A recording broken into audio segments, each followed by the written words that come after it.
The first city would be a testing ground for the implementation and further development of these social aims. The first city would be a huge research center, making automated systems for the next city, making the first city better as well. It would be a place where we would disseminate information. We'd have movie studios, we'd be making gaming, computer animation, a lot of different media to get to the public. It would be like a university city. We would have instructions as to what sustainability really means for the future. The cities of the future are circular, not because I like circles.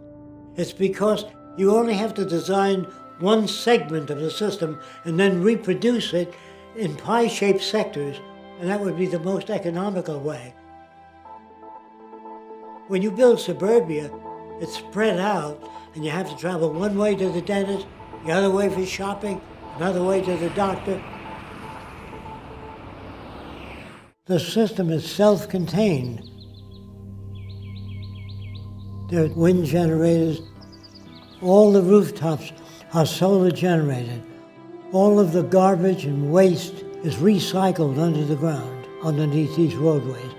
All of the roadways contain piping running up and back, and we use all that hot water to operate the air conditioning and the needs of the city.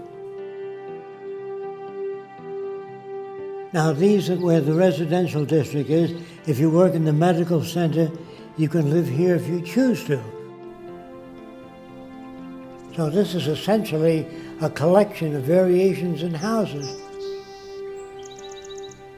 Your house will vary to suit your needs. Fresco's designs are a showcase for the harmonious coexistence of nature and technology. Now, some people don't like living in individual houses. They prefer living in apartments because there's a gymnasium, drama group, discussion group, recreation of all kinds. So the skyscraper in the future will offer more of the amenities. So this is your recreational belt. There'd be art centers, music centers, recreational areas. These are bicycle paths. There are tennis courts, and these are golf courses. But the golf courses contain a clubhouse with all the golf clubs. So you don't have to bring anything out to the golf course. You stay there, play golf. When you're through, you leave your clubs there. These are access buildings where anyone can access books, a violin, musical instrument. Anything that they want is free and available. These are your research centers. Everything studied in these areas is to improve your standard of living and everybody else there. There would be no lawyers, no bankers, no ad agencies, no insurance people, no salespeople. Without money, you don't need any of those things. So you could go right into solving the problems that all of us have. That's what we'd be working on. Today, we're fighting over people who have different values, and we're fighting over scarce resources. In the future, you won't have to do that. You'd be working cooperatively to improve the standard of living for everyone. A lot of people think that I want to give people things for nothing, and that's going to spoil people. The fact that you're born in America, you'd have nothing to do with the airplane, the telephone, the railways. It's all here. And you're lucky because you inherited that, just being born here. That doesn't spoil you. So there's really no basis for crime. Since anyone can access anything they need, no one's going to hit you on your head and take your wallet because there's no money in it anymore. The monetary system has been surpassed. And when we have that kind of abundance economy, most of us will be able to spend most of our time doing the things we enjoy doing. The kinds of things that you might have seen the Athenians do during their golden age. They had human slaves take care of their basic needs. We can do it with robots.